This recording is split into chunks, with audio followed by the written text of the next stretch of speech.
আসসালামু আলাইকুম গাইস, সবাই কেমন আছেন? আশা করি ভালো আছেন। আলহামদুলিল্লাহ আমিও ভালো আছি। আপনাদের সবাইকে আমার আরো একটা ব্লগে স্বাগতম। সর্বপ্রথম আপনাদেরকে জানাই পবিত্র ঈদুল ফিতরের অনেক অনেক শুভেচ্ছা। ঈদ মুবারক।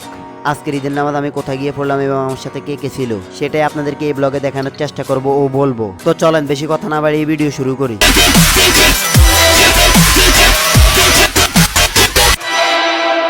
আজকে আমাদের এলাকার বড় ভাই, ছোট ভাই ও বন্ধুরা সবাই মিলে একসাথে যাবে ঈদের নামাজ পড়ার জন্য। তো আমরা দুজন তাদের জন্য অপেক্ষা করতেছি। তো সবাই আসার পর এখন আমরা রওনা দিয়ে দিলাম যেখানে আমরা ঈদের নামাজ আজকে পড়তে যাব সেখানের উদ্দেশ্যে। আজকে আমরা ঈদের নামাজ পড়তে যাব চাটখিল উপজেলার সবচেয়ে বড় ঈদগাহ ময়দান মল্লিকা দিঘির পাড় ঈদগাহ ময়দানে। আমরা অনেকজন দেখে আমাদেরকে কোনো রিক্সাওয়ালায় নিতে চাইনি, তাই আর কি করার আমরা হেঁটে হেঁটে যাচ্ছি ঈদের নামাজ পড়ার জন্য। এই যে অনেকদিন পরে সবাই একসাথে হয়েছে এবং একসাথে ঈদের নামাজ পড়তে যাইতেছি, এটার আনন্দ আপনাদেরকে বলে বুঝাতে পারবো না। তো আপনাদের সাথে দেখা হবে আবার ঈদগাহ ময়দানে যাওয়ার পর। তো অবশেষে চলে আসলাম ঐতিহ্যবাহী মল্লিকা দিঘির পাড় ঈদগাহ ময়দানের সামনে। ভাই এখানে এসে যে পরিমাণ মানুষ দেখলাম, আমি চিন্তা করতেছি ভিতরে নামাজ পড়ার জন্য জায়গা পাই কিনা, আল্লাহ ভালো জানে। আপনারা দেখেন কি পরিমাণ মানুষ। আমার মনে হয় গতবারের থেকে এইবার আরো বেশি মানুষ হয়েছে। এতক্ষণ আপনাদেরকে বাইরের দৃশ্যটা দেখিয়েছিলাম, এবার আমি গেট দিয়ে ভিতরে প্রবেশ করবো, আপনাদেরকে ভিতরের দৃশ্যটা দেখাবো। আপনারা হয়তো বা গতবারও দেখেছেন আমি এই জায়গায় আসছি ঈদের নামাজ পড়ার জন্য। ভাই এখানে এসে যে পরিমাণ মানুষ দেখলাম, এটাকে এমনি এমনি বলে না, চাটখিল উপজেলার সবচেয়ে বড় ঈদগাহ ময়দান হচ্ছে এইটা। আপনারা পুরো ভিডিওটা দেখে একটু অনুমান করে বলিয়েন এখানে কয় হাজার মানুষ হতে পারে।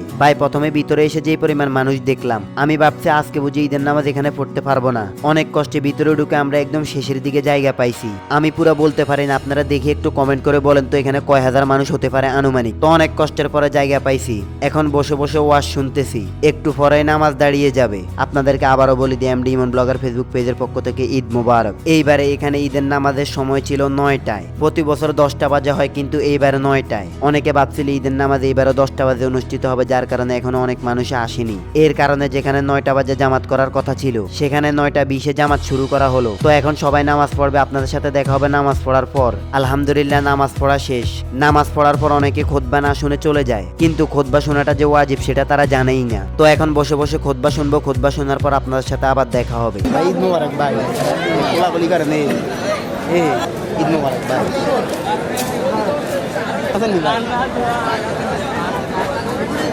যাই হোক, আপনারা তো দেখলেন নামাজ পড়াও শেষ, এখন বাড়ির দিকে রওনা হব। আমি এই মুহূর্তে অনেক মিস করতেছি আমার বন্ধু ইমনকে। ইমন যদি থাকতো তাহলে হয়তো আজকের এই ঈদের আনন্দটা আরো 2 গুণ হয়ে যেত। যাই হোক, আমরা পুরুষ মানুষ, ফ্যামিলির মুখে হাসি ফোটানোর জন্য ওই দূর প্রবাসে যেতেই হবে আমাদেরকে। আসলে ভাই সেই ছোট্টবেলার ঈদের আনন্দগুলোই ছিল অন্যরকম, যেগুলোকে এখন অনেক মিস করতেছি। চাইলেও আর সেগুলোকে ফিরে পাবো না। সেই সময় বাজারে গিয়ে কিছু কিনতাম বা না কিনতাম, একটা পিস্তল তো কিনতামই। আরো ছিল সবার থেকে সালামি নেওয়ার মজাই আলাদা। আমি চিৎকার দিয়ে বলতে চাই, আমি আবারও ফিরে যেতে চাই সেই ছোট্টবেলার দিনগুলোতে। চাইলে তো আর সেই ছোট্টবেলার দিনগুলোতে ফিরে যেতে পারবো না, কিন্তু ভাই সত্যি কথা এখন অনেক মিস করতেছি সেই দিনগুলোকে। যাই হোক, বাদ দেন এইসব কথা। এখন রিক্সা নিয়ে রওনা হয়ে গেলাম বাড়ির উদ্দেশ্যে। আপনাদের সাথে দেখা হবে আবার বাড়িতে গিয়ে। তো অবশেষে চলে আসলাম বাড়িতে। আপনাদেরকে আবারও বলতেছি আমার পক্ষ থেকে আপনাদের সবাইকে আবারও জানাই ঈদ মুবারক। তো আজকের ব্লগটা এই পর্যন্ত। যদি ব্লগটা ভালো লাগে তাহলে ফটাফট লাইক কমেন্ট শেয়ার করে দিবেন। আপনার সাথে দেখা হবে আরো একটা নতুন ব্লগ নিয়ে। ততক্ষণে ভালো থাকবেন, সুস্থ থাকবেন। আল্লাহ হাফেজ।